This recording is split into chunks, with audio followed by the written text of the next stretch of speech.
Hello, I'm Linda Prine. Welcome to the Becker County Master Gardener's Rambling Rose. Today I want to talk to you a little bit about pumpkins. Pumpkins are easy to grow. A lot of times if you have a certain kind of variety that you want to grow, you need to get the seeds purchased way in advance. When those seed catalogs come out in January and February, it's very important to get your orders in if you want certain varieties, because a lot of times there's been a poor crop the year before and there's not maybe as much seed as we think there is out there. It's best to plant them when the soil temperature has reached 65 degrees, so that's usually later May.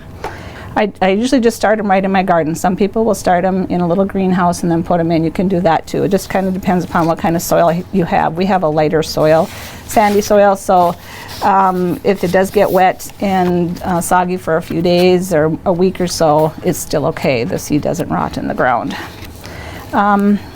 They need full sun and good drainage. And just some interesting, well, one of the things when I look at a pumpkin, people say, oh, look at that nice handle. Yes, it is a handle, but you don't use it as a handle. When you carry your pumpkins, you carry them like this. If you grab them by the handle and carrying them around, it could come off. One year in 4-H, I worked with the extension with the 4-H kids, and a mother come crying, Linda, do you have any Elmer's glue? Yeah. Well, they had carried the pumpkin and the handle had broke off, and that's the only pumpkin they had to bring to the fair, so they had to glue that baby on. So yes, they are not handles, but they sure are pretty. And when you do pick different pumpkin varieties, you want to read, and if it talks about that they have a heavier, sturdier stem, it's very important if you want to be using them for jack-o'-lanterns and for fall decorating. I have a few pictures here. This one is a picture of one of the large Atlantic giants, I believe it is, and it's like over 2,000 pounds. Now, and that was grown, I think, in Wisconsin or someplace like that. So anyway, it can be done. My husband and I try growing big pumpkins every year.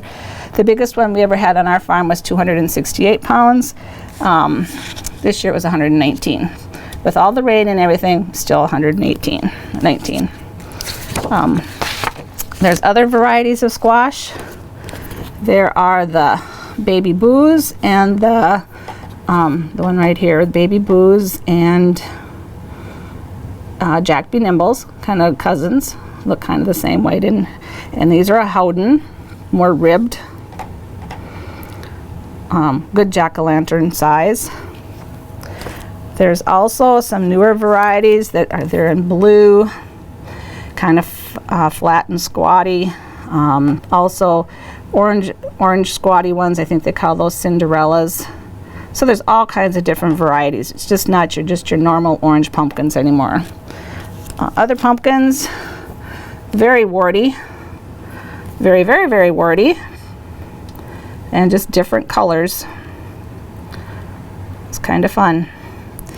If you have the time, and you have to have quite a bit of garden space to have pumpkins too, because they sprawl out a lot. Here's a picture of one of my friend's daughter. She was in a pumpkin boat. When these things get to be hundreds of pounds, they will carve them out, and then they have races on ponds and rivers and such things. So pretty cool. We've actually seen that ourselves. It's pretty interesting. They usually end up going in circles. It doesn't straighten out too much. On the bottom here, these are like, it kind of look like an acorn, but yet they have like more grooves and stuff, and that's called a carnival.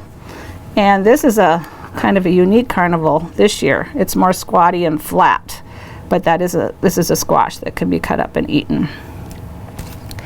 And this is considered a gourd or a squash, a Turk's turban. And we cut it up the same way you would like any other, a butternut or a buttercup squash, any of that kind of thing. So anyway, yeah, I kind of switched over to squash, didn't I? But there are many kinds of squash. They're very easy to grow, and quite a few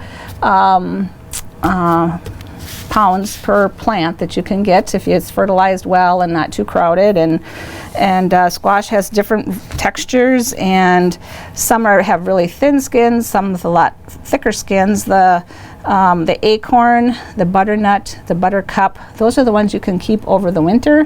What I do is when I store them in my basement, you want to keep them between around 50 degrees, somewhere in there, 50 to 60 degrees, but no cooler. Like if you do have a heated garage, but just make sure they don't freeze if it's too low on the ground and it's up higher on shelves or whatever. But kind of watch them all winter. So when you store them, keep them not on top of each other so they kind of have some air around them. And then every week, like every Saturday, I'll go out and check my squash just to make sure that if there's a little spot or something, to use those first. So anyway, there are lots and lots of different kinds of squash. It depends upon the flavors that you like, and you can make squash soup, and my grandma used to even make pie out of squash. So anyway, I thank you for joining us today, and if you have any questions, you may call the Becker County Extension Office and talk to one of the Master Gardeners at 218-846-7328. Thanks. Have a great day.